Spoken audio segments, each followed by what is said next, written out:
Vamos a Amén. orar y vamos a comenzar a dar respuesta a las preguntas que me han hecho llegar. ¿Vale? Oramos. Padre bendito, queremos agradecerte por estar juntos otra vez. Gracias por todos estos meses de estudio bíblico, semana a semana, Señor, aprendiendo más de tu palabra. Y estos temas, Señor, que nos preocupan, que nos interesan tanto acerca del futuro, que están revelados en tu palabra, Señor, aquellas cosas que tú quieres que sepamos y que nos sirven de expectativa y de buscar más la santidad y de estar preparados para el encuentro contigo. No queremos que sea una mera curiosidad, no queremos satisfacer solamente un interés tipo de película, sino que queremos que esto nos lleve a amarte, a servirte y a que esa esperanza bienaventurada y gloriosa tenga repercusiones prácticas en nuestra vida diaria. Háblanos al corazón esta noche, lo pedimos agradecidos en el nombre de Jesús. Amén. Amén. Amén. Amén. Bueno, hermanos, yo voy a tener que silenciaros porque si no los micrófonos hacen retornos y hay muchos ruidos y entonces las cosas no se entienden bien. Así que voy a proceder a silenciarlos.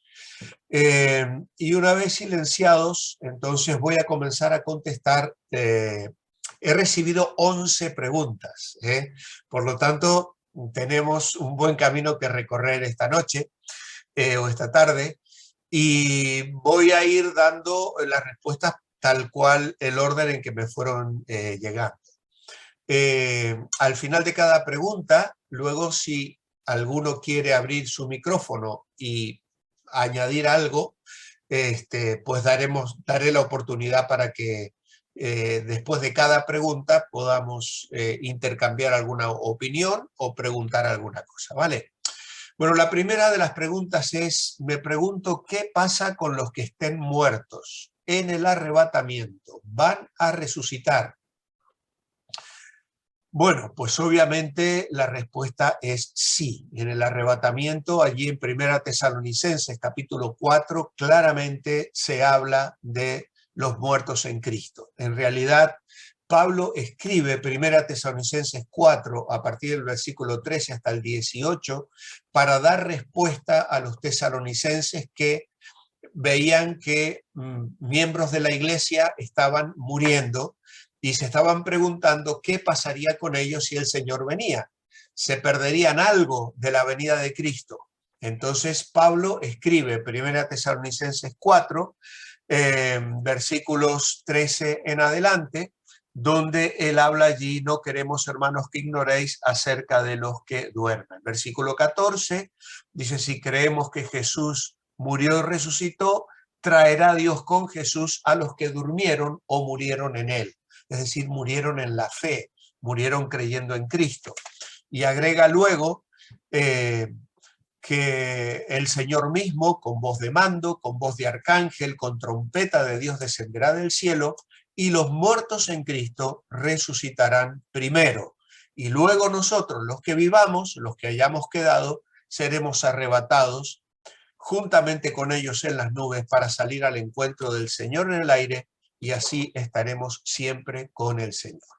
Ahora bien, aquí quiero aclarar que además de esta resurrección de los creyentes que han pertenecido a la iglesia, es decir, desde Pentecostés, en Hechos capítulo 2, el descenso del Espíritu Santo, hasta el momento del arrebatamiento, en que el Señor Jesucristo venga a buscar a la iglesia, todos esos creyentes van a participar de esta resurrección. Ahora bien, esta resurrección, que es una resurrección para vida, tenemos que entender que entra dentro de distintas resurrecciones.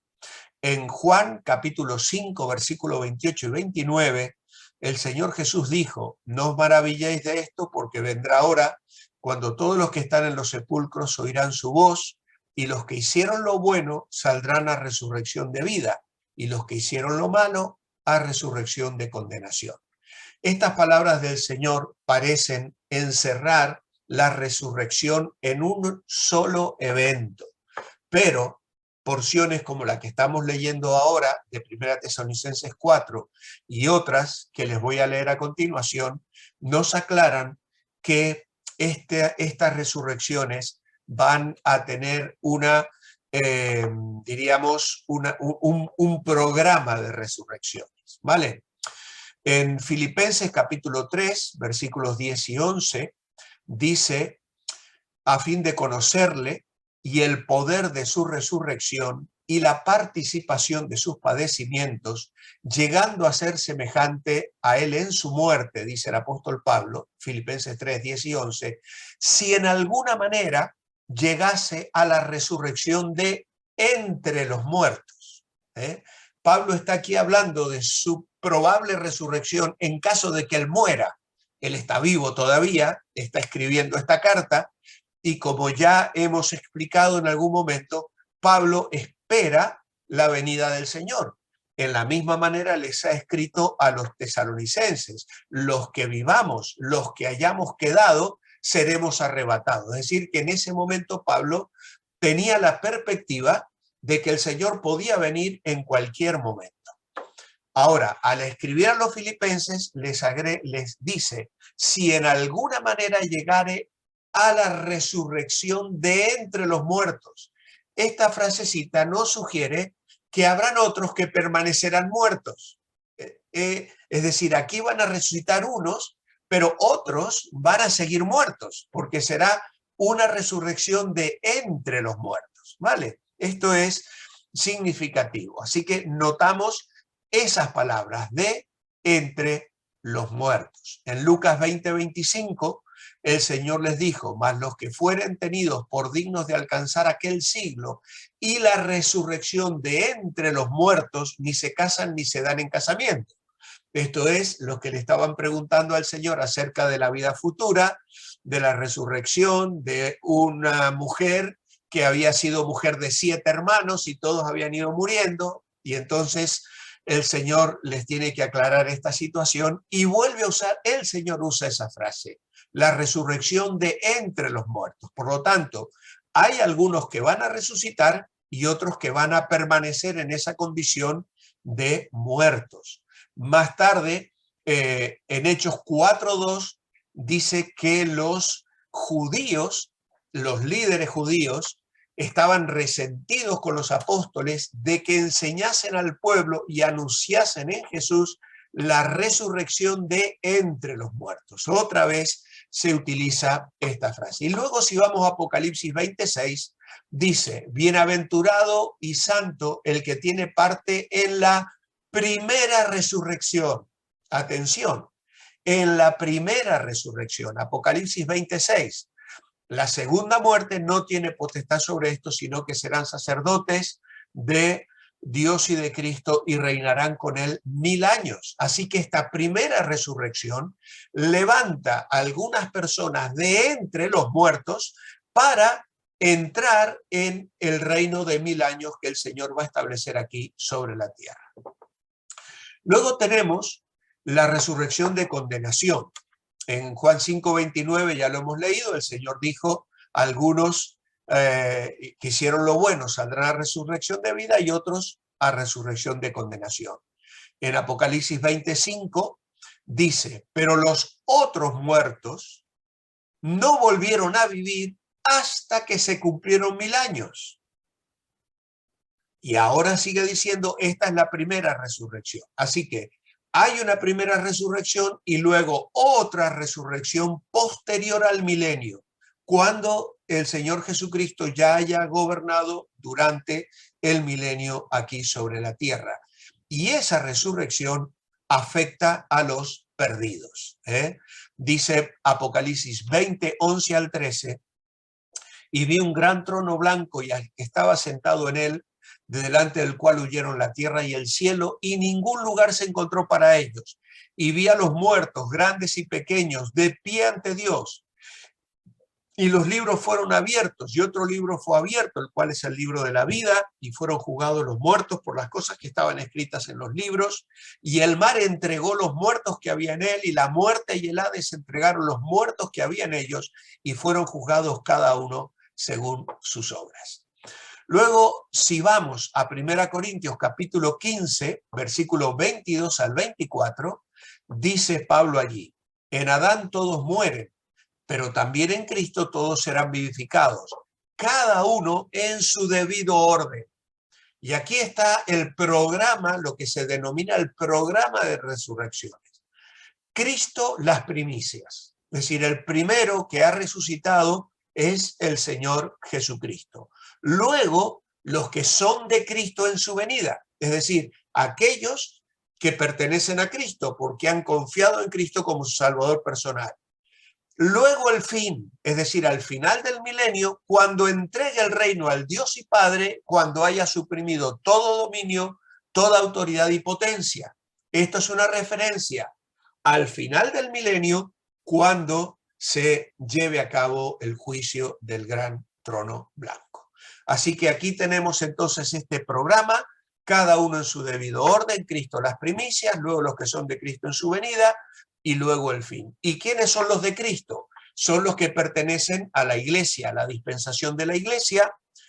Es probable que también sea una referencia a los santos del Antiguo Testamento, a los Abraham, Jacob, David y a todos los santos del Antiguo Testamento, y también a los santos de la tribulación, es decir, todos aquellos que durante la tribulación hayan confiado y aceptado el evangelio del reino y que hayan muerto durante la gran tribulación, probablemente por causa de su fe.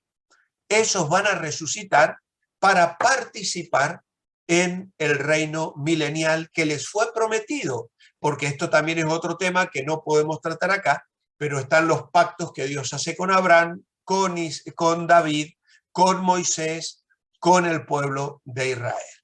Así que esta resurrección de tres grupos no se produce al mismo tiempo, porque la frase la venida de Cristo por lo menos establece dos momentos. Y aquí ya estamos respondiendo a otra pregunta. Hay lo que se llama el arrebatamiento de la iglesia o rapto, ¿vale? Que esta no es la segunda venida, porque el Señor no pone sus pies sobre la tierra, sino que es la venida del Señor para arrebatar a la iglesia, que es sacada de la tierra para encontrarse con el Señor en el aire, y luego está la segunda venida real y literal de Cristo a la tierra. Así que yo creo que con esto ya queda más que respondida esta primera pregunta. ¿En el arrebatamiento van a resucitar? Claro que sí, van a resucitar los santos que han muerto en Cristo durante la época de la iglesia, que han recibido el sello y el bautismo del Espíritu Santo y por lo tanto pertenecen a la iglesia en la venida de Cristo, pero luego la segunda resurrección se produce cuando acaba la gran tribulación y entramos en el reino milenial, donde resucitarán los santos del Antiguo Testamento, que estos no pertenecen a la iglesia. Aquí en la venida, en el rapto, solo resucitan los que pertenecen a la iglesia, que han recibido el sello del Espíritu Santo, el bautismo del Espíritu Santo, y que forman parte de la esposa de Cristo. Cada uno de nosotros que somos parte de la iglesia. Los santos del Antiguo Testamento y los que han muerto luego de salir la iglesia en la gran tribulación resucitan antes del milenio y entran al milenio mientras nosotros venimos con el Señor, la iglesia viene con el Señor en su segunda venida y se produce la manifestación del reino milenial. Bueno, con esto acabamos esta primera pregunta. ¿Alguna duda? ¿Alguien quiere abrir su micro y preguntar algo sobre esto? Vale, seguimos con la segunda porque tenemos 11, así que bueno, si en el rapto Dios se lleva a su iglesia, cuando Dios reine en la tierra, ¿dónde estará la iglesia raptada? Bueno, el arrebatamiento obviamente es para sacar a la iglesia del mundo. La iglesia sale dejando toda angustia, toda aflicción de cuerpo y alma del estado en el que vivimos ahora.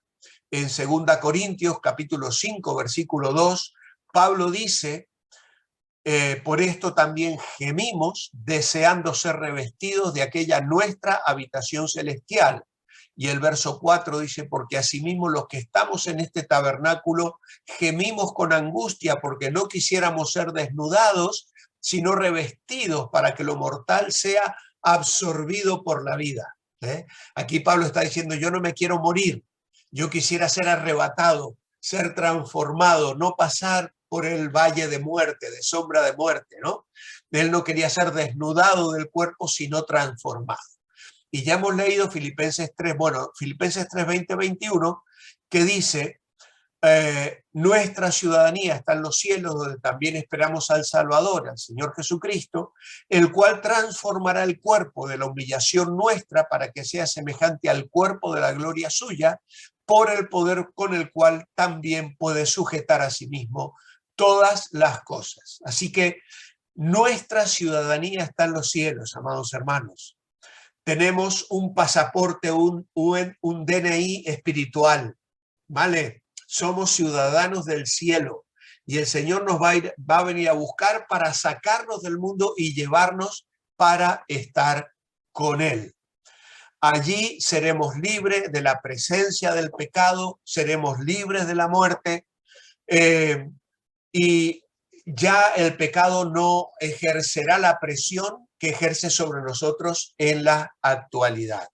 ¿Y cuál será nuestra experiencia? Bueno, estaremos siempre con el Señor.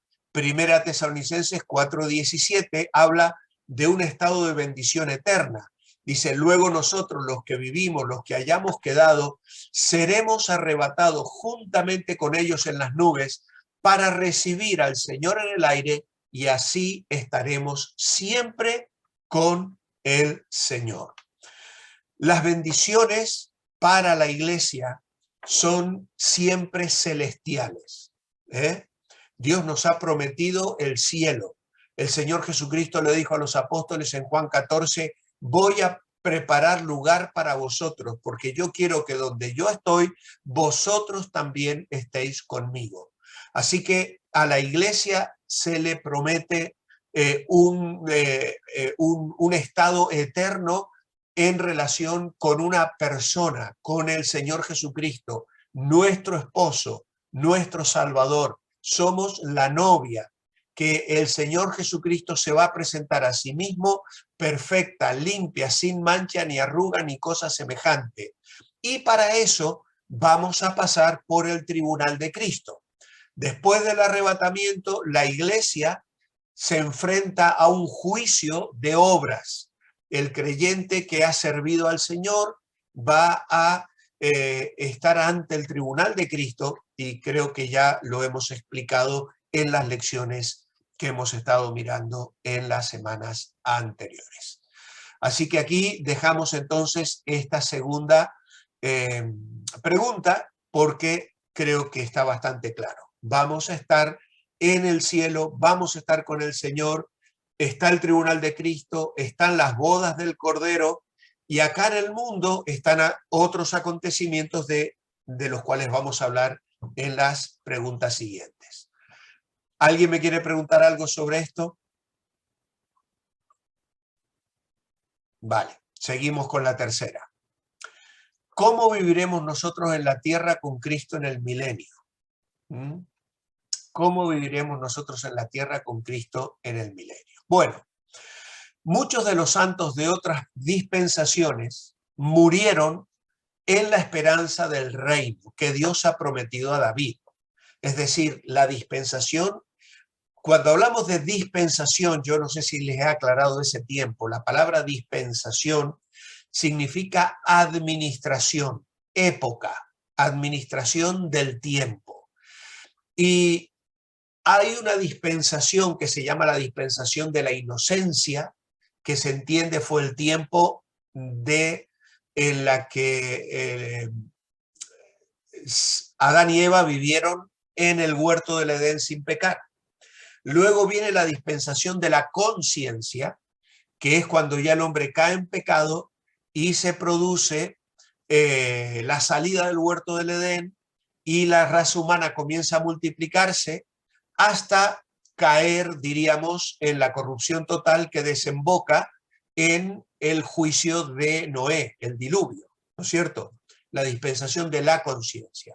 Luego vienen otras dispensaciones que no vamos ahora a detenernos en ellas, pero que van marcando etapas muy concretas, como por ejemplo la dispensación de la ley.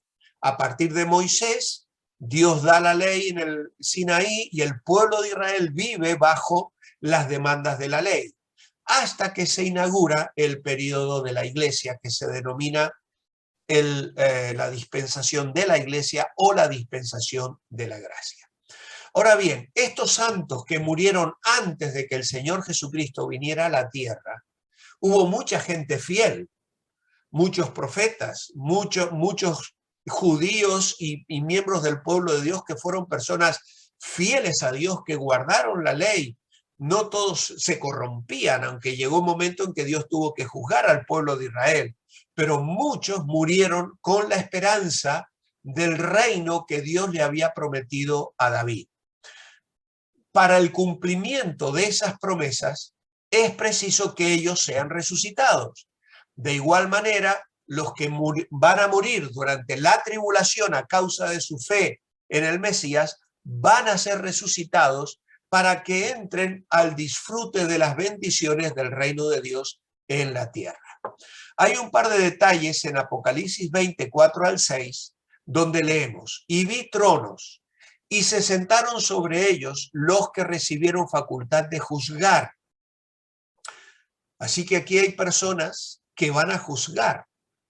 Y vi a las almas de los decapitados por causa del testimonio de Jesús y por la palabra de Dios, los que no habían adorado a la bestia ni a su imagen, es decir, habían estado en la gran tribulación, y que no recibieron la marca en sus frentes ni en sus manos, y dice, y vivieron y reinaron con Cristo 1000 años. ¿Vale? Acá está la resurrección para entrar en el reino milenial de los que mueren en la gran tribulación.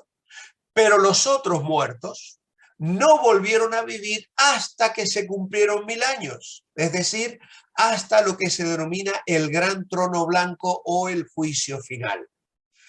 Todos los muertos incrédulos del Antiguo Testamento y todos los muertos incrédulos de la época de la gracia de la iglesia, desde que el Señor Jesús murió y resucitó, durante todos estos siglos, y todos los muertos no creyentes de la gran tribulación van a resucitar al final de los 1000 años, y van a resucitar nada más que para recibir el juicio final en el gran trono blanco. Y entonces dice, bienaventurado y santo el que tiene parte en la primera resurrección. ¿Por qué? Porque la primera resurrección es aquella que está señalando allí para entrar en el reino milenial. La segunda muerte no tiene potestad sobre estos, sino que serán sacerdotes de Dios y de Cristo y reinarán con él 1000 años. Así que esto nos hace sobreentender que durante el milenio, de alguna manera, aquellos que han confiado en Cristo van a participar del reino milenial.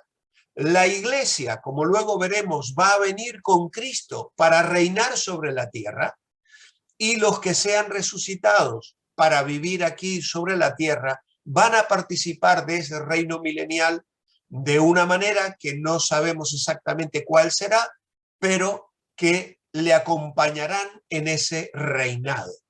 Así que esto es lo que podemos saber en relación a lo que la palabra de Dios nos revela. Si el reino mesiánico milenario va a ser terrenal, aunque no proceda de este mundo, es decir, viene de arriba, el Señor lo establece, han de reinar también en la tierra. Una comparación, por ejemplo, con Apocalipsis 3:21, cuando el Señor habla a las cartas de las iglesias, le manda esas 7 cartas, Apocalipsis 3:21 dice, al que venciere, le daré que se siente conmigo en mi trono, así como yo he vencido y me he sentado con mi Padre en su trono. Y luego en el capítulo 5, versículo 10, dice, y nos has hecho para nuestro Dios reyes y sacerdotes y reinaremos sobre la tierra. Cuando comparamos esto, puede producir cierta confusión. La solución está en que sus tronos estarán ciertamente en el cielo. Apocalipsis capítulo 4, versículo 4 dice, alrededor del trono había 24 tronos y vi sentados en los tronos a 24 ancianos vestidos de ropas blancas con coronas de oro. La opinión generalizada es que estos 24 tronos y estos 24 ancianos representan a la iglesia de la cual no se habla en Apocalipsis a partir del capítulo 6 hasta el capítulo 19, a menos que estos, bueno, no se la menciona desde el capítulo 4, porque en el 5, el 4 y el 5 en realidad no se la menciona a la iglesia, sino se menciona a estos 24 ancianos que muchos sugieren simbolizan a la iglesia que reina en ese trono junto con el Señor. Esto aparece en Apocalipsis 4:4, dice, alrededor del trono había 24 ancianos sentados en los tronos, vestidos de ropas blancas con coronas de oro en sus cabezas, que aparece diciendo en el capítulo 5, versículo 10, nos has hecho para nuestro Dios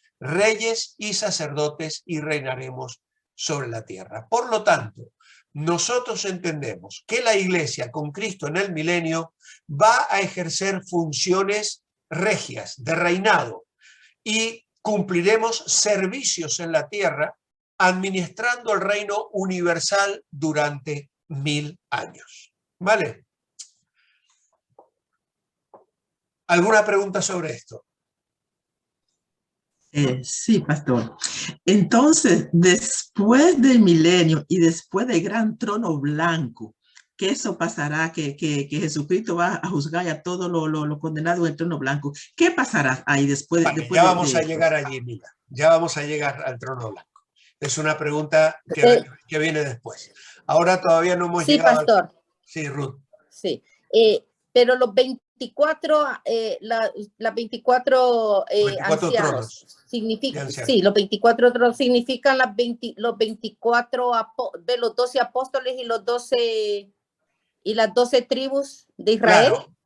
Lo que pasa es que el 12 es un número especial en la Biblia y hay quienes sugieren que puede referirse a una representación de los 12 apóstoles y también de las 12 tribus. No podemos ser dogmáticos en cuanto a esto. La Biblia no lo aclara. No podemos decir exactamente, yo digo que son los 12 y estamos tratando de entender y de interpretar. No lo podemos afirmar. Creemos, ¿por qué? ¿Por qué pensamos que es la iglesia? Porque tienen ropas blancas. Y la ropa blanca habla de pureza y de santidad. Y tienen coronas en su cabeza. Y las coronas también hablan de las recompensas que el Señor habló de dar a sus siervos, ¿no? Dice, sin fe es imposible agradar a Dios porque es necesario que el que se acerca a Dios crea que le hay y que Él galardona a los que le buscan, ¿no? Entonces hay promesas de galardón, de coronas, de premios, de recompensas. De hecho, les di 5 coronas mencionadas en la última clase, ¿recordáis? 5 coronas de vida, de gozo, en fin, corona, bueno, hay 5 coronas así. Y esas coronas, pues, parecen ser que son otorgadas a la iglesia. Entonces, como el 12 al doble da la sensación de estar reafirmando, es decir, que puede ser una referencia a la iglesia.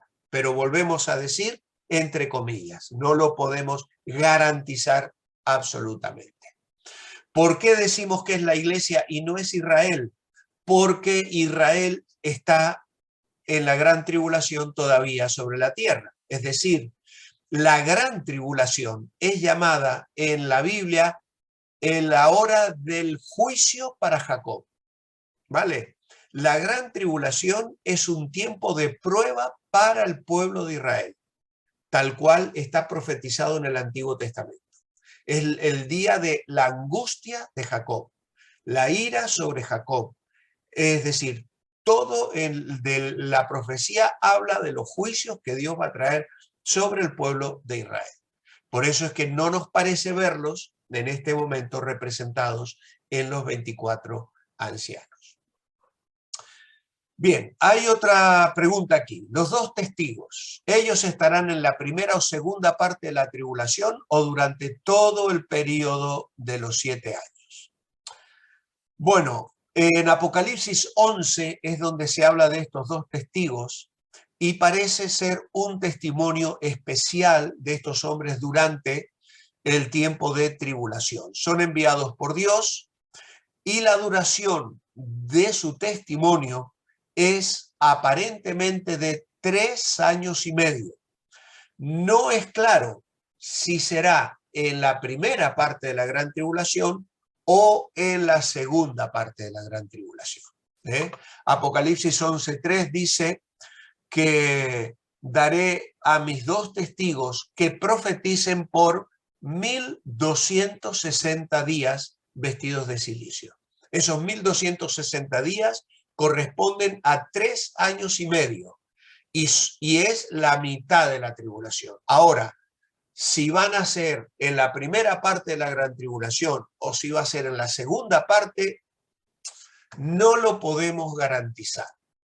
Mi perspectiva es que va a ser en la primera parte, porque van a morir, porque van a ser asesinados y porque sus cadáveres van a ser expuestos delante del mundo y todavía se va a prolongar un tiempo aparente donde incluso la gente se hará regalos y dice que se felicitarán por la muerte de estos dos testigos que eran como un aguijón que les molestaba su presencia, su testimonio, su prédica, y ellos van a ser resucitados a los ojos de todas las naciones, ¿no?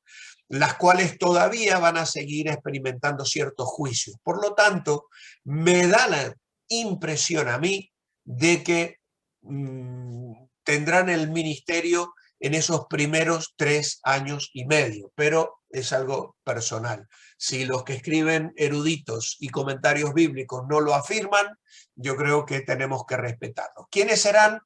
Es interesante decirlo, aunque no lo preguntan. Hay quienes opinan que serán Elías y Moisés, porque estuvieron en el monte de la transfiguración hablando con Jesús.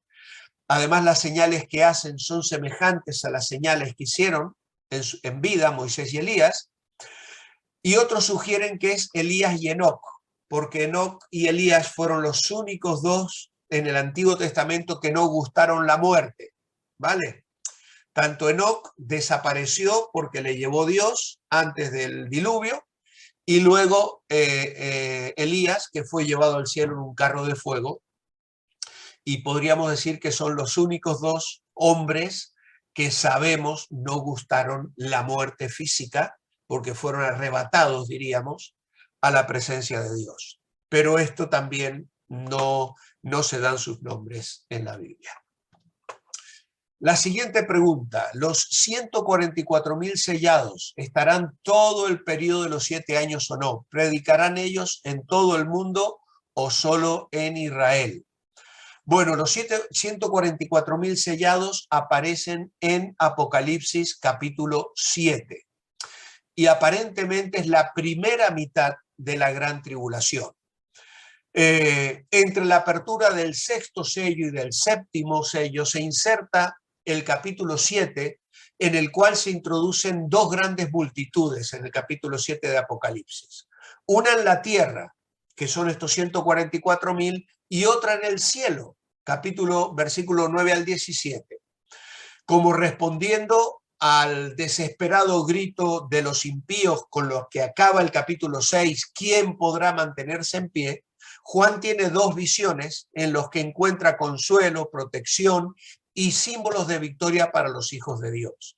Y entonces se presentan estos 144,000 judíos sellados con el sello protector de Dios mismo.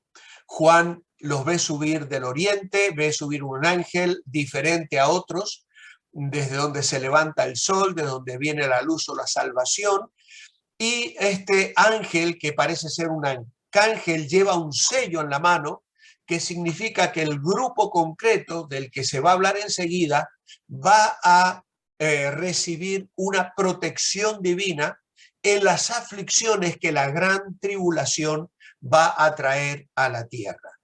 Este ángel comunica a los otros ángeles la orden de no hacer daño por el momento ni la tierra ni al mar.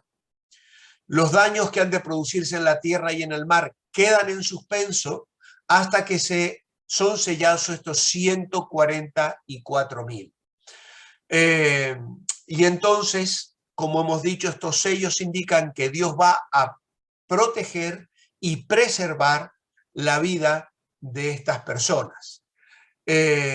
No se ve cómo lo sellan, pero se oye su número, que son 144.000 de toda tribu de los hijos de Israel, y hay quienes sugieren que esto representa a todos los cristianos durante las pruebas y aflicciones de todos los tiempos. Es decir, aquellos que son amilenialistas, que piensan que ya estamos viviendo el milenio y que realmente este es un número simbólico que involucra a todos los creyentes,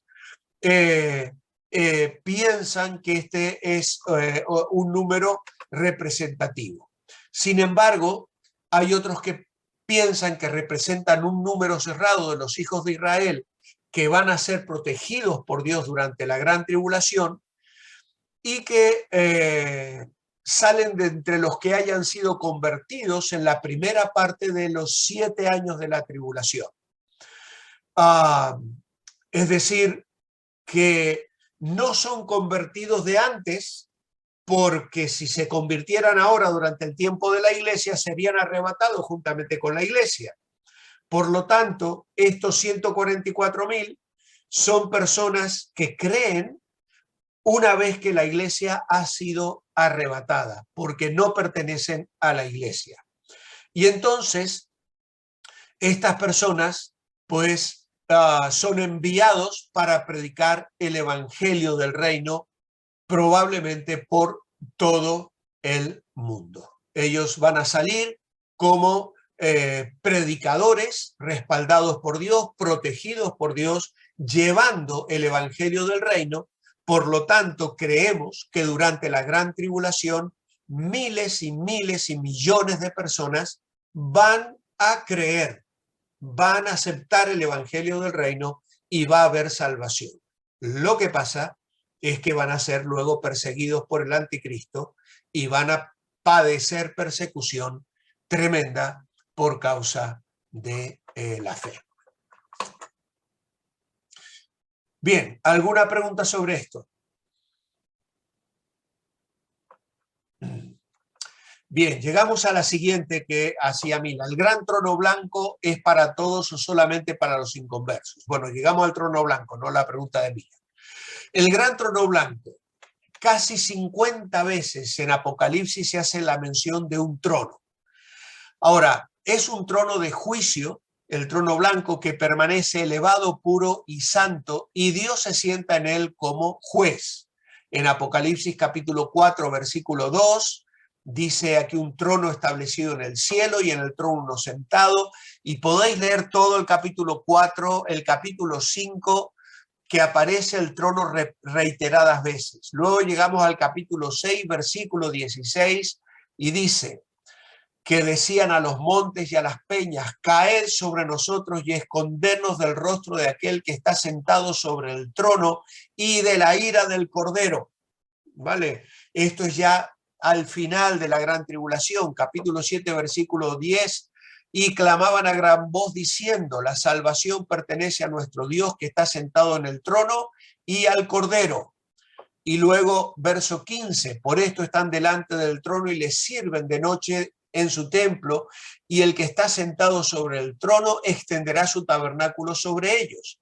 Estos que estoy mencionando son el segundo grupo que aparece en Apocalipsis 7. En Apocalipsis 7 aparece un primer grupo sobre la tierra, que son los 144.000 sellados, y luego aparece un segundo grupo de creyentes que fueron muertos en la gran tribulación y que son las almas que están delante del altar esperando la vindicación del que está sentado en el trono.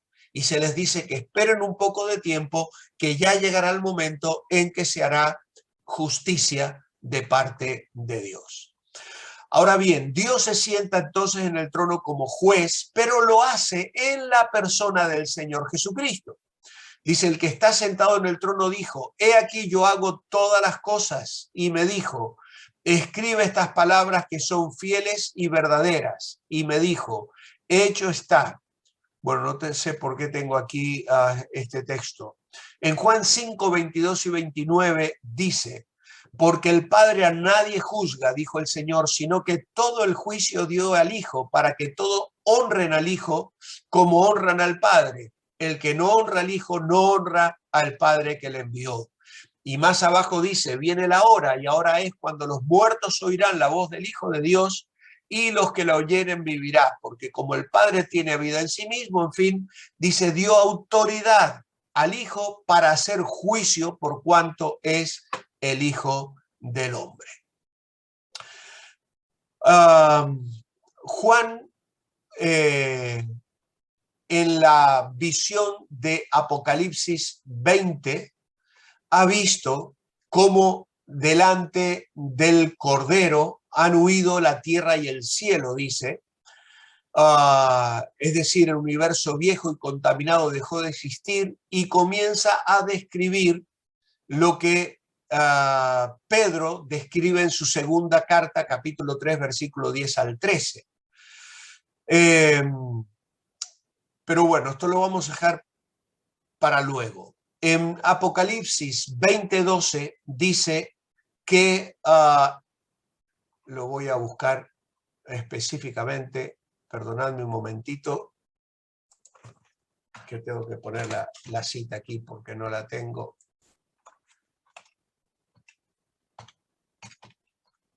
Ahora sí. Dice Apocalipsis 20:12, y vi a los muertos, grandes y pequeños, de pie ante Dios, y los libros fueron abiertos, y otro libro fue abierto, el cual es el libro de la vida, y fueron juzgados los muertos por las cosas que estaban escritas en los libros según sus obras. Y el mar entregó los muertos que había en él, y la muerte y el Hades entregaron los muertos que había en ellos, y fueron juzgados cada uno según sus obras. Y la muerte y el Hades fueron lanzados al lago de fuego. Esta es la muerte segunda. Y el que no se halló inscrito en el libro de la vida fue lanzado al lago de fuego. Así que están de pie los muertos, grandes y pequeños, de pie ante Dios, en un sentido judicial, como prisioneros culpables y condenados que se ponen delante del tribunal de la justicia divina.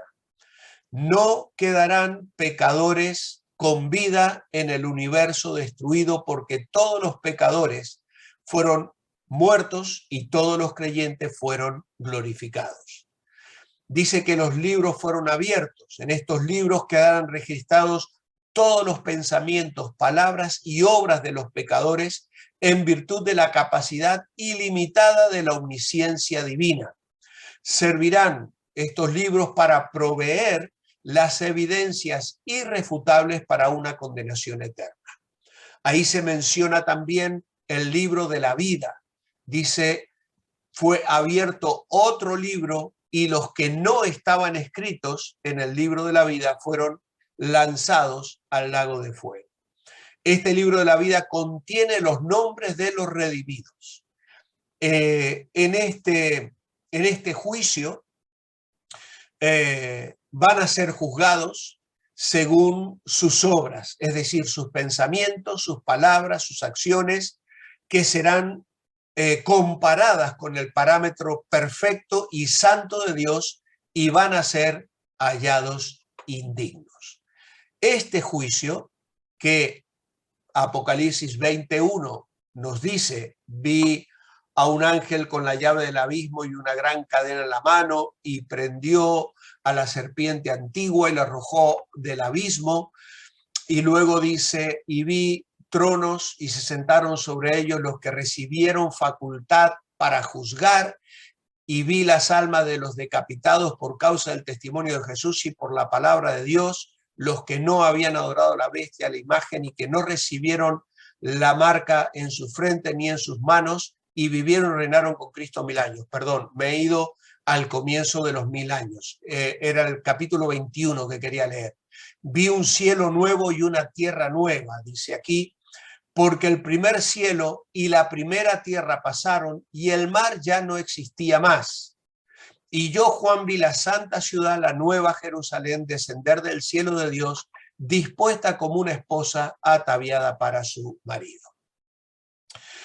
Aquí estamos llegando al final de la historia de la humanidad.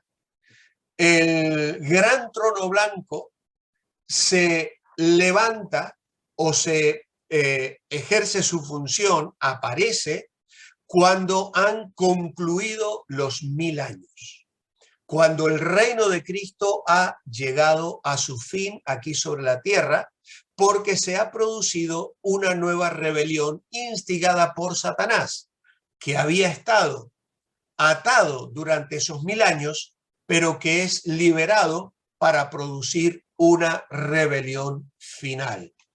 Entonces, allí, luego de esa rebelión final, pues viene la destrucción de los cielos y la tierra, tal como los conocemos ahora, de lo que habla Pedro en su segunda carta, capítulo 3, versículos 10 al 13, donde dice: el día del Señor vendrá como ladrón en la noche, en la cual los cielos pasarán con gran estruendo, y los elementos ardiendo serán deshechos, y la tierra y las obras que en ella hay serán quemadas. Puesto que todas estas cosas han de ser deshechas, ¿cómo no debéis vosotros andar en santa y piadosa manera de vivir, esperando y apresurándoos para la venida del día de Dios, en el cual los cielos encendiéndose serán deshechos, y los elementos siendo quemados se fundirán? Pero nosotros esperamos, según sus promesas, cielos nuevos y tierra nueva, en los cuales mora la justicia. Así que llegamos a la escena final del drama de la historia de la humanidad. El paso del tiempo a la eternidad, cuando el telón de fondo se va a bajar después del juicio final. Vemos el gran trono blanco, sentado en él a Dios el Padre, ejerciendo juicio a través del Cordero, a través del Hijo, y después del juicio final queda la condenación eterna de los impíos. Y dice el versículo 11, dice: vi un grandioso trono blanco y al que estaba sentado en él, y ante la majestad de su rostro desaparecieron la tierra y el firmamento, y no hubo ya lugar para ellos. Así que el trono blanco es un símbolo de la santidad de Dios. El que está sentado es Dios el Padre, pero que le ha dado al Hijo la capacidad de juzgar, como hemos leído en Juan capítulo 5 y versículo 22. Así que aquí termina, diríamos, la historia conforme la conocemos en el estado de la tierra actual y de los cielos actuales, porque Dios hará nuevas todas las cosas. Seguramente hay alguna pregunta, porque esto es fácil de entrar en confusión. Podéis preguntar.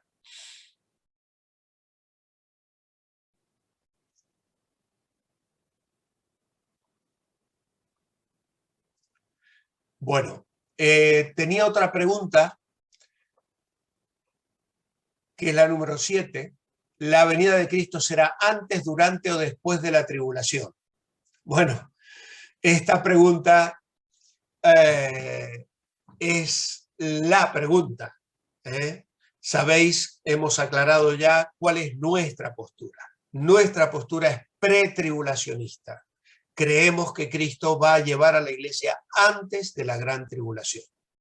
hay amados hermanos y respetados hermanos en la fe que piensan que va a venir en medio de la gran tribulación. La gran tribulación son 7 años, donde habrá primero 3 años y medio de tranquilidad y paz sobre el mundo que el mundo no ha conocido nunca. Por eso muchos pensamos que la situación actual, por ejemplo, de la guerra con Rusia y la OTAN en Madrid y todo estas naciones que se están armando más y más, no encuentran manera de tener la paz. Pero se va a levantar un líder mundial que va a traer paz. Va a traer paz a las naciones en Europa y sobre todo a las naciones en Oriente Medio, en Israel. Allí, que es el reloj del mundo.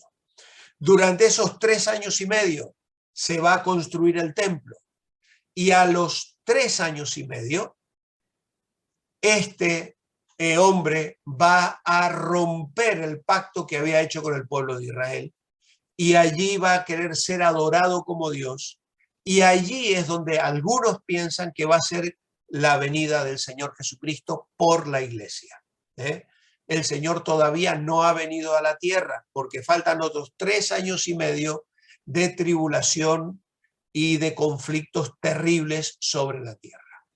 Y están los otros que piensan que el Señor Jesucristo va a venir al final de la gran tribulación y que piensan que la iglesia va a ser arrebatada y va a bajar inmediatamente con Cristo y que como Dios está fuera del tiempo, pues las cosas, el tribunal de Cristo, las bodas del Cordero va a ser algo instantáneo, que Dios lo va a hacer en la dimensión que Él tiene, que no tenemos nosotros y que por lo tanto seremos arrebatados y bajaremos inmediatamente con Cristo para establecer el reinado milenial.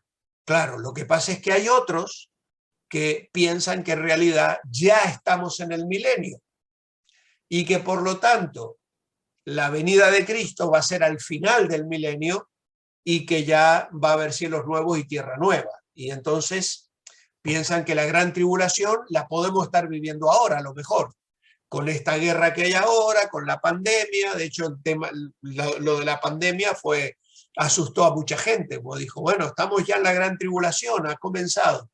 Pasa que cuando miramos los juicios de la gran tribulación nos damos cuenta que van a ser mucho más graves que la pandemia que hemos vivido. Son juicios mucho más terribles los que van a venir sobre la tierra.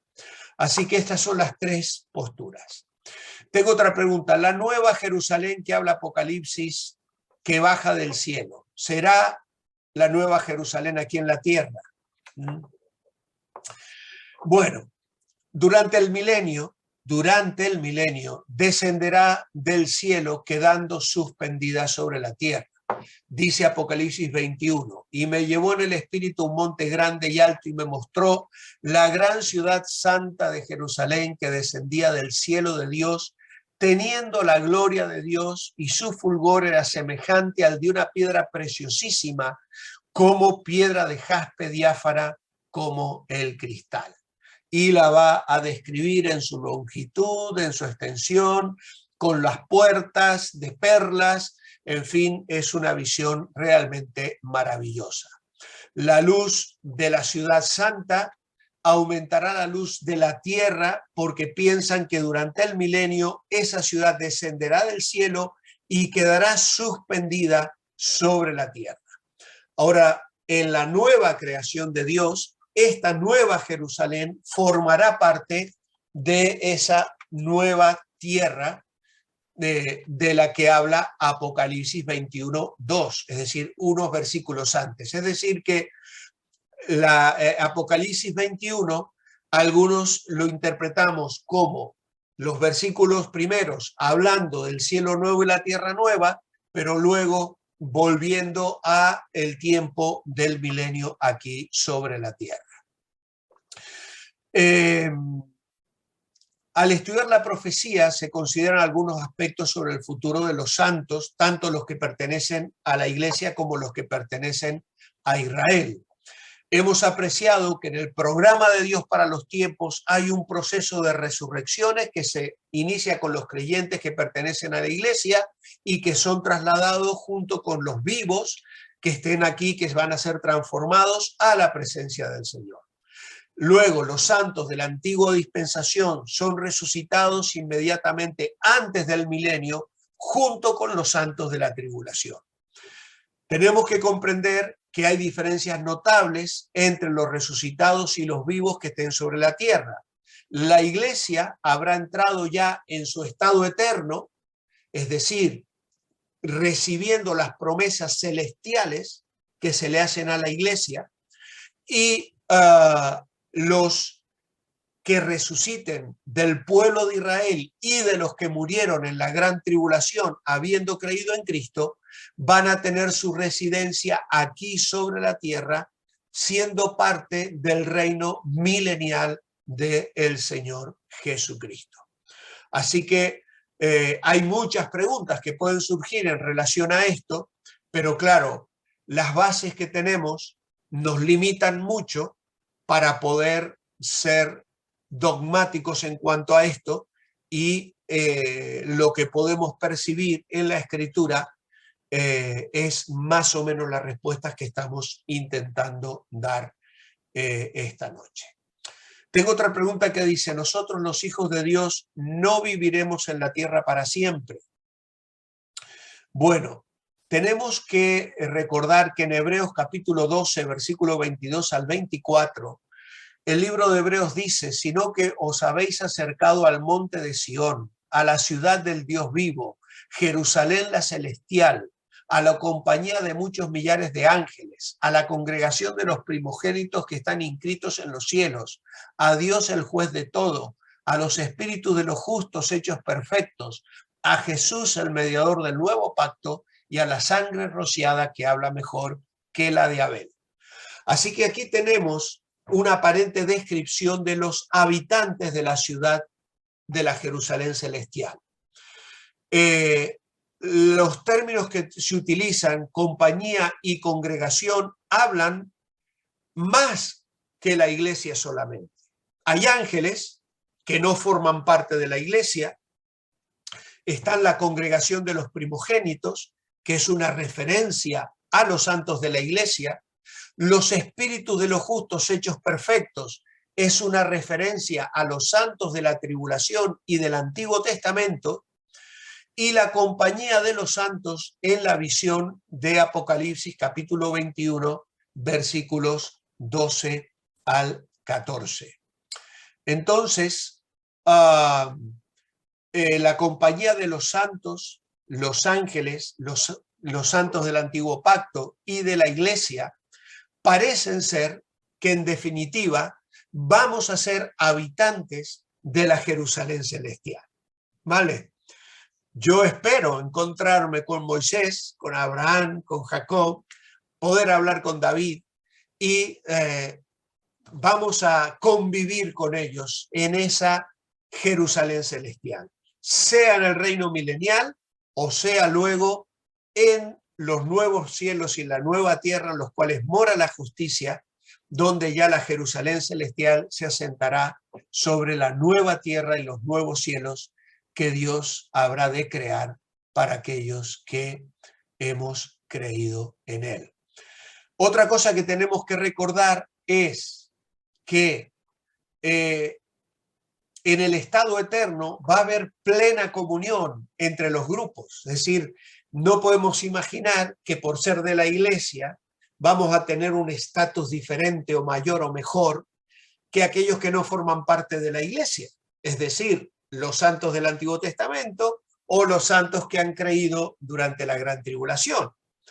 Otro tema que luego lo vamos a mirar en la siguiente pregunta: en el milenio va a haber muerte, en el milenio va a haber pecado. Pues sí, lo habrá. Y vamos a mirar algunos versículos. Aún, es decir, todos los que entran al milenio creemos que van a ser salvos, porque todos van a haber reconocido a Jesucristo como Rey de Reyes y Señor de Señores. Pero las naciones van a seguir funcionando. el mundo va a experimentar un tiempo de producción que jamás ha conocido. No va a existir hambre sobre la tierra. El hecho de que la nueva Jerusalén va a estar sobre la tierra va a aumentar el tiempo de luz sobre la tierra, lo cual generará mayores cosechas. El mundo va a experimentar lo que no ha experimentado nunca, en la paz, en la tranquilidad, en la prosperidad, en el desarrollo. Si hoy los hombres han hecho avances científicos que son verdaderamente extraordinarios, no podemos imaginar lo que harán las naciones gobernadas por el Señor Jesucristo durante esos 1000 años que la humanidad va a experimentar. Pero eso no significa que los seres humanos no se van a reproducir. Claro que se van a reproducir. Y los nuevos seres humanos van a tener que confiar en Cristo como su Salvador personal, pero no todos lo van a hacer, lamentablemente.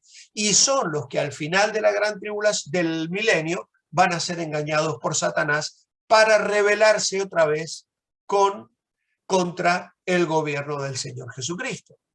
Entonces, nosotros vamos, durante la era milenial, vamos a tener funciones porque el Señor se lo prometió a los apóstoles. Mateo 19, 27 y 28, pero le dijo, aquí nosotros lo hemos dejado todo y te hemos seguido, ¿qué pues tendremos? Jesús le dijo, de cierto te digo que en la regeneración, cuando el Hijo del Hombre se siente en el trono de su gloria, vosotros que me habéis seguido, también os sentaréis sobre 12 tronos para juzgar a las 12 tribus de Israel. Así que luego en 1 Corintios capítulo 6 y versículo 2 dice, ¿o no sabéis que los santos han de juzgar al mundo? Y si el mundo ha de ser juzgado por vosotros, ¿sois indignos de juzgar cosas muy pequeñas? A mí no me gusta nada los juicios, os aseguro, y mucho menos yo no sería abogado ni que me pagaran, ¿no? Pero vamos a tener trabajo cuando estemos con el Señor. No vamos a estar con los brazos cruzados. Yo no sé qué tipo de juicio es el que vamos a implementar, pero Pablo se lo dice a los corintios, que estaban siendo juzgados por los incrédulos y estaban teniendo pleitos entre ellos por dinero y estaban yendo a los jueces no creyentes. Dice, pero ¿cómo vais a ellos si vosotros vais a juzgar al mundo después, ¿no?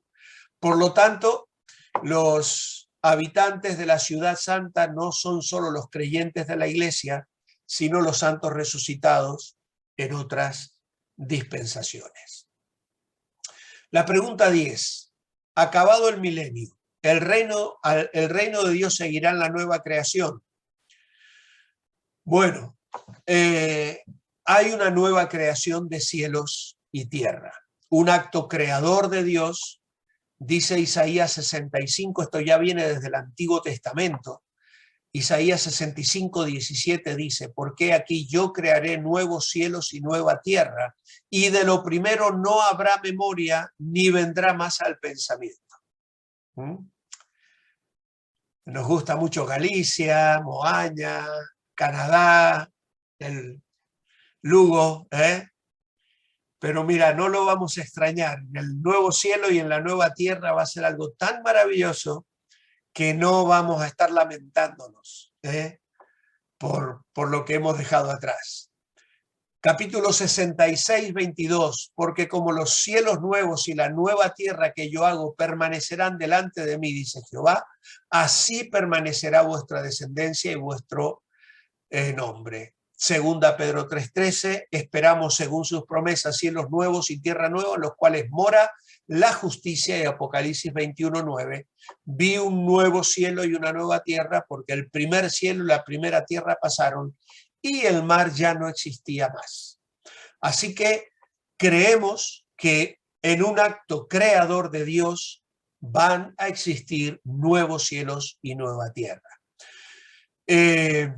Creación en donde se van a cumplir eternamente las bendiciones de tierra y de reino de los pactos que Dios hizo con el pueblo de Israel dice, he aquí el tabernáculo de Dios con los hombres, Apocalipsis 21:3, dice más, y él morará con ellos, y ellos serán su pueblo, y Dios mismo estará con ellos como su Dios. Así que los santos de la iglesia tendrán un destino que primordialmente se relaciona con una persona y no con un lugar. Es decir, nosotros vamos al encuentro de Cristo más que de un lugar. Tenemos esa expectativa, vamos al encuentro del Señor.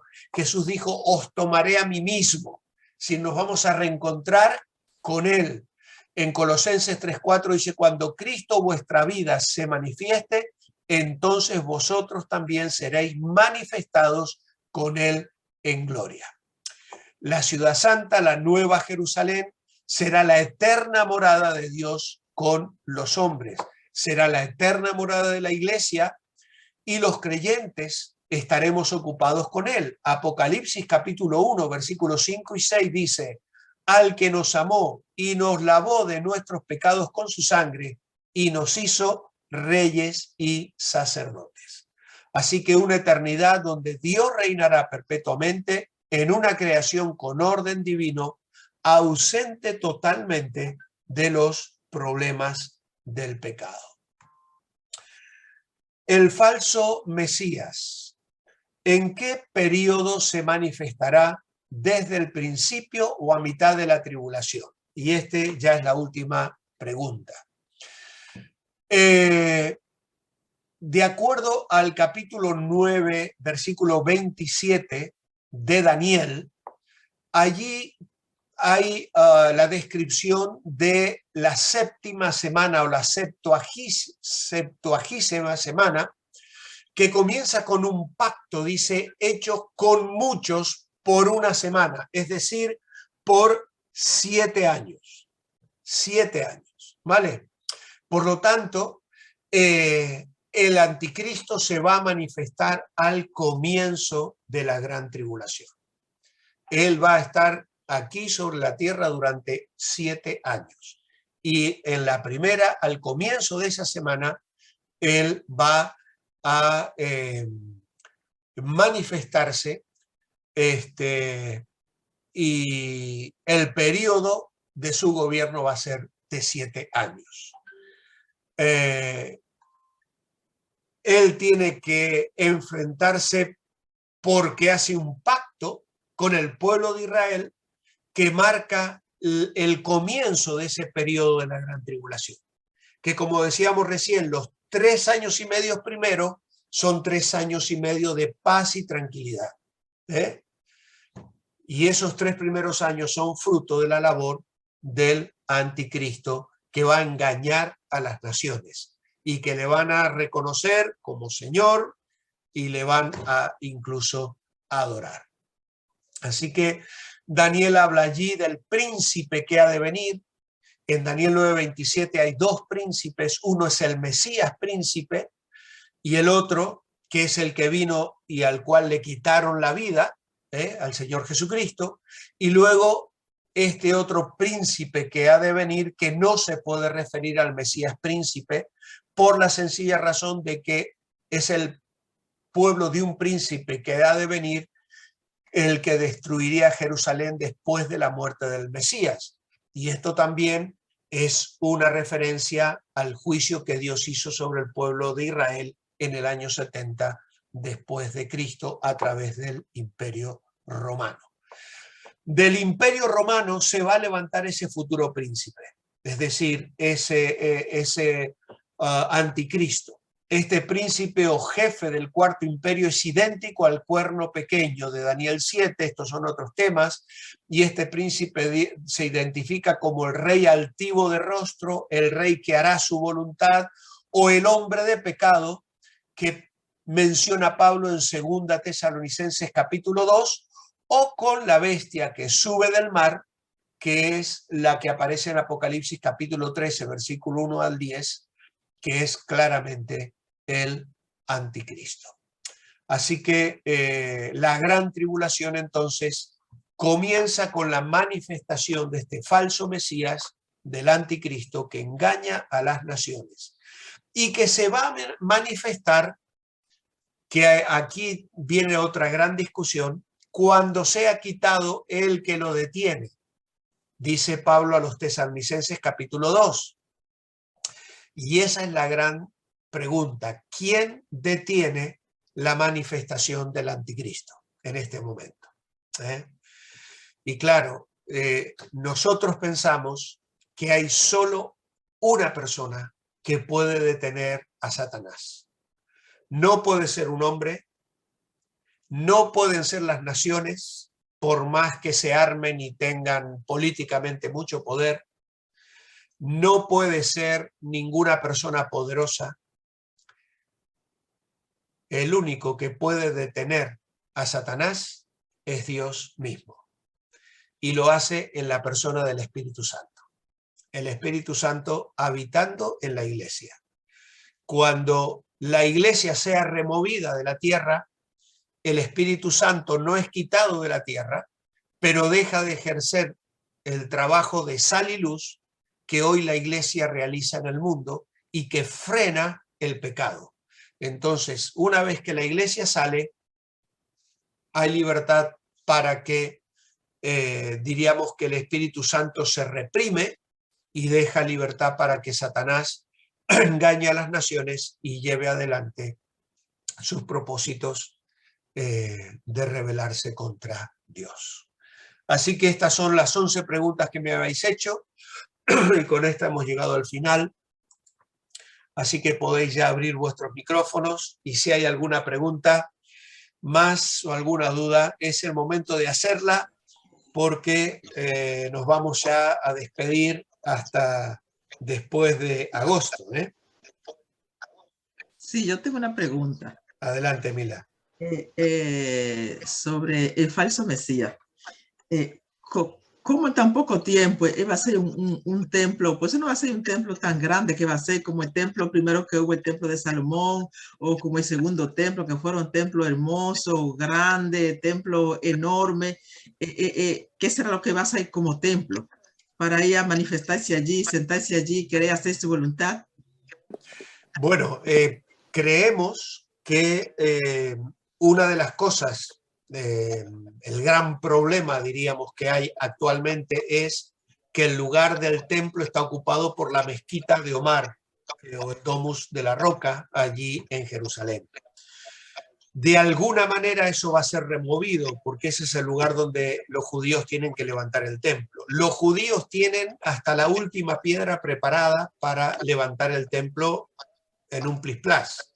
Tienen absolutamente todo. Los judíos tienen todas las piedras, tienen todas las puertas, tienen todo lo necesario para levantar el templo, tienen todas las vestiduras sacerdotales, tienen todos los elementos para realizar los sacrificios en el templo. Y entonces la opinión generalizada es que el anticristo va a lograr ese pacto de paz que traerá justicia a las naciones, un aparente tiempo de tranquilidad a las naciones, no de justicia, pero de tranquilidad. Y una de las claves será que el pueblo judío podrá levantar el templo, porque ese Mesías falso luego va a romper el pacto con Israel. ¿Y cómo lo hará? Pretendiendo ser adorado como Dios, sentándose en el templo de Jerusalén. Es decir, va a querer recibir la adoración. Y entonces allí los judíos, se romperá la paz y comenzará la persecución de los judíos y saltará por los aires todos los acuerdos que han tomado durante todos esos 3 años y medio y comenzará allí una serie de juicios y de guerras y de persecuciones para el pueblo judío. Ese templo finalmente entendemos que probablemente sea destruido nuevamente. La Biblia habla de un nuevo templo en el libro de Ezequiel, donde hay dimensiones también muy señaladas y algunos sugieren que allí se harán los sacrificios conmemorativos. Así como los sacrificios anteriores apuntaban a la obra de Cristo señalando hacia el futuro, entonces estos sacrificios señalarán hacia el pasado. De todas maneras, entendemos que No sabemos explicarlo exactamente si realmente va a ser así por el hecho de que ya no habrá muerte, ya en el cielo nuevo y tierra nueva no habrá necesidad de derramamiento de sangre, ya no habrá pecado. Entonces, no sé exactamente qué funciones tendrán. Sí sabemos que durante el milenio las naciones van a subir a Jerusalén para adorar y lo harán seguramente en ese nuevo templo que será reconstruido y donde se brindará adoración al Rey de Reyes y al Señor de Señores. Pastor, con respecto a lo que dice que Satanás será atado, ¿eso es simbólico, que va a ser atado, que no va a poder hablar? ¿O qué es lo que es? Porque no, no me lo imagino. Uno ahora, en esta época, atado puede decir que lo atan y le ponen sus cosas en las manos, pero es una cosa simbólica. Sí, obviamente que es simbólico en el sentido del uso de cadenas. Satanás es un ser espiritual, ¿no? Es un ser espiritual, no es un ser físico como nosotros. Por lo tanto, se habla allí de que va a ser encadenado y llevado al abismo y va a estar durante 1000 años. Entonces, obviamente que son sitios que la Biblia describe y que en lo cual él va a estar limitado. Eso sí, hay quienes piensan, yo tengo algunos libros que he estado leyendo hace tiempo atrás, que Satanás está atado ahora, que estamos ahora en el milenio y que ahora Satanás está atado. Que si Satanás estuviera suelto, habría en el mundo mucho más pecado que el que hay. Yo lo veo muy difícil, me cuesta mucho aceptar eso, ¿no? Yo creo que Satanás está libre hoy trabajando, engañando a las naciones, a los seres humanos, corrompiendo, y vemos cómo la sociedad se va corrompiendo más y más. Los 1000 años del reinado de Cristo, Satanás estará totalmente limitado, y no solamente él, sino sus huestes demoníacas. Es decir, hoy los seres humanos viven presionados por Satanás. Satanás engaña, seduce, arrastra a los seres humanos a la perdición, ¿no? Y Satanás lo hace a través de las huestes angelicales que él controla. Pero durante esos 1000 años, esos seres angelicales van a estar también limitados también, seres caídos, que incluso algunos están ya en prisiones de maldad, dice Judas. Están ahora. ¿Por qué? Porque Dios limitó el poder de Satanás. Si Dios siempre le ha puesto límites a Satanás. Cuando le dijo el Señor antes de ir a la cruz a Pedro, Satanás os ha pedido para zarandear. Es decir, Satanás gobierna este mundo porque es el príncipe de este mundo y el Señor no se lo discute. Cuando Satanás le tienta en Mateo capítulo 4, le dice Satanás, estos son los reinos del mundo y a mí me han sido entregados. Y Jesús no le dice, no, mentira, no discute. Sencillamente el Señor le dice, yo no te voy a adorar porque solo adoraré al Padre, ¿no? A tu Dios adorarás y a Él solo servirás, ¿no? Y le contesta con la Biblia. Pero desde el gobierno que el ser humano tenía, se lo cede a Satanás, nuestros padres en el huerto del Edén. Entonces caemos bajo el poder de Satanás y Satanás gobierna sobre el mundo. Pablo habla en Efesios 2 del príncipe de este mundo, la corriente de este mundo, ¿no? Y el príncipe de este mundo lleva una corriente que arrastra a los seres humanos a la corrupción. En el milenio eso no estará activo. Satanás va a estar frenado. Los seres humanos seguimos siendo pecadores y tendremos una naturaleza pecaminosa. Por eso en el milenio, los que vayan naciendo van a tener esa lucha interior, a menos que tengan una relación personal con Cristo. Pero lamentablemente no todos la van a tener, porque bueno, al final lo leímos, creo que lo pasé por alto, pero hay un versículo ahí en Isaías que dice, hablando de lo que será el milenio y tal, que el niño morirá de 100 años y el pecador creo que será considerado maldito, es decir, que va a haber pecado y va a haber gente que muera durante el milenio, ¿no? Lo que pasa es que la vida será mucho más longeva también de lo que es hoy, al no tener los efectos del pecado que hoy limitan nuestra existencia, ¿no? No sé si te aclaré, Kitty. Muy Pastor, bien. una pregunta. Sí, En el milenio, entonces vamos a tener dos tierras, la tierra antigua y la tierra creada, la nueva creación, la nueva Jerusalén. El milenio entendemos que es un tiempo sobre esta tierra, aquí sobre la tierra. Cielos nuevos y tierra nueva vienen después de la rebelión final de Satanás al final de los 1000 años. Allí esta tierra va a ser completamente consumida, dice Pedro en su segunda carta, capítulo 3, versículo 13, los elementos ardiendo serán deshechos y la tierra y las obras que en ella hay serán quemadas. Y entonces vendrá cielos nuevos y tierra nueva en los cuales mora la justicia. Así que el milenio se lleva a cabo aquí sobre la tierra, en las naciones tal cual las conocemos hoy, bajo el gobierno de Cristo, y va a ser una vida diferente que el mundo no ha conocido hasta hoy. Nunca el ser humano ha conocido lo que será vivir con un Satanás limitado y con el pecado tremendamente limitado. Por lo tanto, va a ser una vida hermosa, feliz, con, como hemos dicho, con muchísima más producción de alimentos. Habrá muchas más cosas hermosas para disfrutar de la creación y lo que Dios ha creado. La gente trabajará, su trabajo será productivo, recibirán el fruto de su labor. No habrá pobreza, hambre y muerte, injusticias como las que hay en el mundo de hoy. No habrán naciones muriéndose de hambre y otras encumbradas en la riqueza, ¿no es cierto?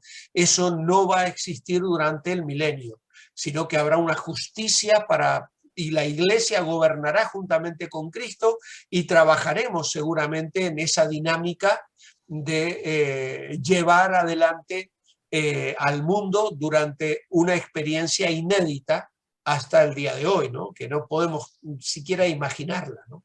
Pero que será maravillosamente bendita. Al final de eso, Satanás vuelve a engañar a las naciones y entonces viene el gran trono blanco, la destrucción total, el juicio final y la creación de cielos nuevos y tierra nueva. Entonces todo llegará a su fin cuando se dé la guerra de Armagedón, que sería como el término, el final de todo. Bueno, Armagedón es una guerra final que parece ser la que se lleva a cabo al final de la gran tribulación, antes de los 1000 años, ¿vale? Armagedón es el final de la gran tribulación, donde Israel se va a sentir totalmente acosada y van a clamar al Mesías y van a llorar por él. Y el Señor vendrá con la iglesia y con sus santos a establecer su reino, pondrá sus pies sobre el monte de los olivos, este se abrirá en dos y saldrán allí aguas que serán para sanidad de las naciones. Y ahí se inaugura el periodo de la gran tribulación. Armagedón es la guerra final de la gran tribulación. El final del milenio no tenemos detalles, solo sabemos que Satanás revela a las naciones y que se produce un juicio inmediato y final de Dios sobre la humanidad incrédula en aquel momento. Y ahí ya no tenemos detalles. Adrián, querías preguntar algo.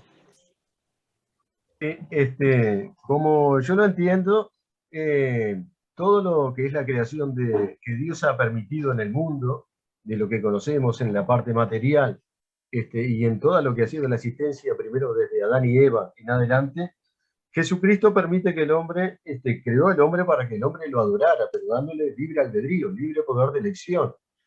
Tal es el caso, por ejemplo, que, como dice la palabra de Dios y como explica usted, Dios tiene atado al mal, a Satanás, ¿verdad? Pero permite que Satanás tenga el gobierno del mundo, ofreciendo pecados y todo tipo de perdición, y permitiendo también que las saetas y los demonios de Satanás se manifiesten en el mundo espiritual y material también por medio de las personas, como así también Dios hace con los ángeles y por medio del Espíritu Santo con las personas que le buscan.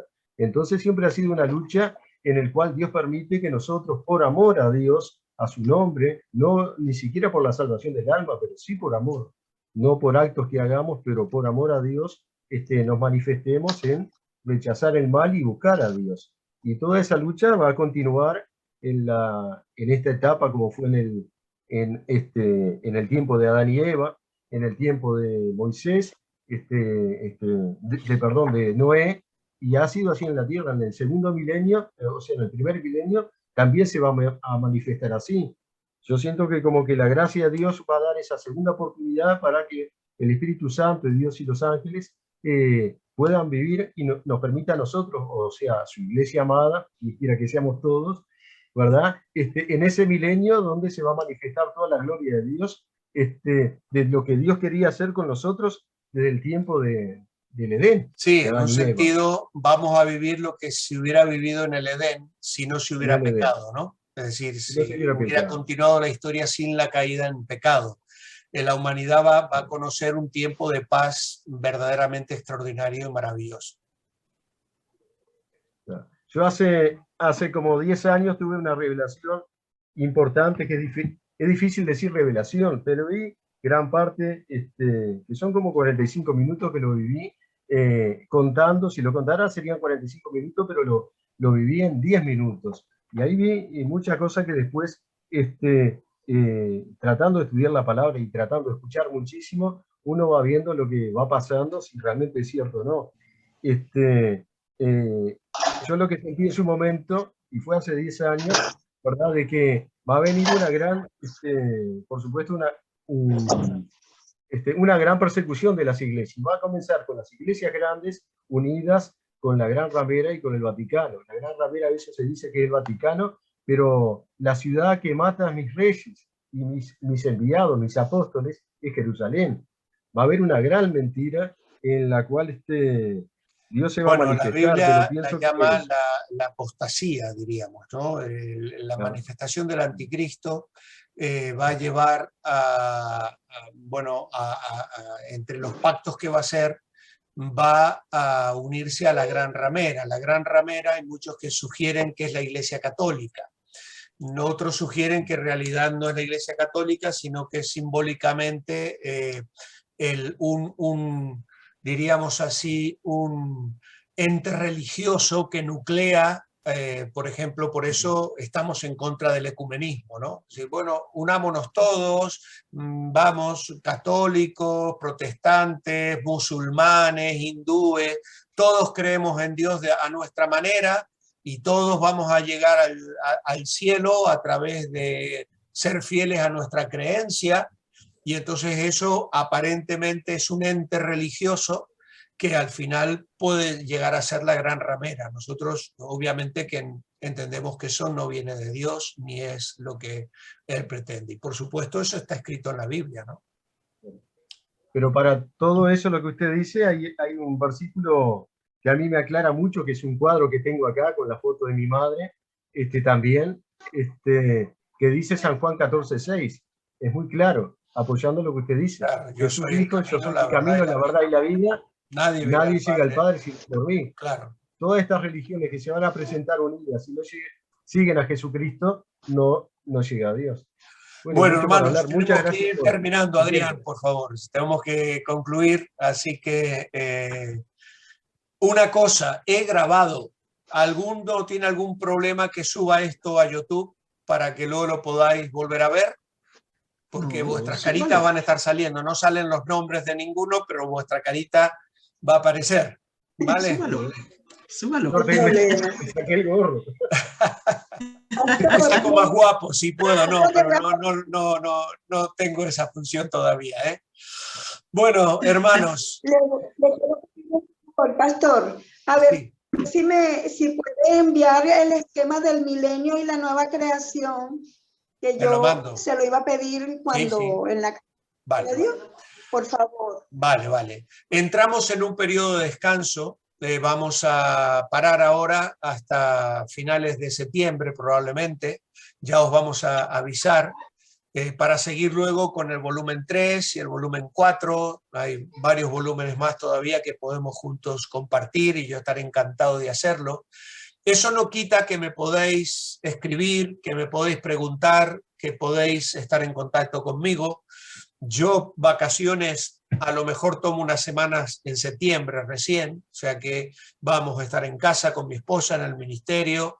Tomaremos más días para salir con los nietos a la playa, que estamos en verano, pero eso no quita que me podáis escribir, llamar, preguntar, tal. Dejamos un poco en libertad porque comienzan a surgir muchas cosas en el verano, invitaciones de aquí, de allá, personas que nos visitan, tenemos los niños más tiempo con nosotros en casa, entonces entendemos ya lo hacemos de muchos años atrás, julio y agosto, dejarlo libre. Septiembre es un mes que usamos generalmente para comenzar a organizar todo de nuevo y poner en marcha los ministerios, aunque yo estos últimos años también aprovecho para salir porque Abraham sale de vacaciones en agosto, entonces yo lo dejo para septiembre. Pero eso, ya os lo vuelvo a decir, aquí estamos en contacto, os seguiré mandando los links de los cultos del domingo, motivos de oración, y las reuniones de oración de los miércoles van a seguir también adelante. Aquellos que querráis participar, si no estáis recibiendo el enlace de Zoom, me lo enviáis, me lo pedís que os añado a la lista, ¿vale? Con toda libertad. Los devocionales siguen. Y los devocionales no paran, eso sí que no para. Ahí seguimos. Ahí vamos a estar. Sí. Vale. Eso no pueden parar. Y ese desayuno espiritual por la mañana. No van a parar. Muchas gracias, Pastor Walter. Buenas noches, buenas tardes, hermanos. Que el Señor os bendiga. Muchísimas gracias, Pastor Walter. Muchísimas gracias. Que Dios lo bendiga. Y muchas gracias por todo ese aprendizaje que usted nos está dando. Y todas esas palabras espirituales que usted está metiendo en cada uno de nosotros, que son tan apreciables, que son tan buenas, que son tan significativas, que nos llenan, que nos llenan de seguir hacia adelante. Bien. Cada día nos emociona de seguir hacia adelante. Les deseo un maravilloso verano y a todos mis hermanos, a cada uno de ustedes, un maravilloso verano y los quiero muchísimo a cada uno de ustedes, mis hermanos. Igualmente. Estamos aprendiendo a amar a la familia. Ruth manda saludos, me mandó un WhatsApp que tuvo que salir porque la señora que cuida la llamó, así que dejó saludos, tuvo que salir de la reunión. Vale. Bendiciones, hermanos. El Señor los bendiga. Mucho ánimo. Chao. Hasta luego. Adiós.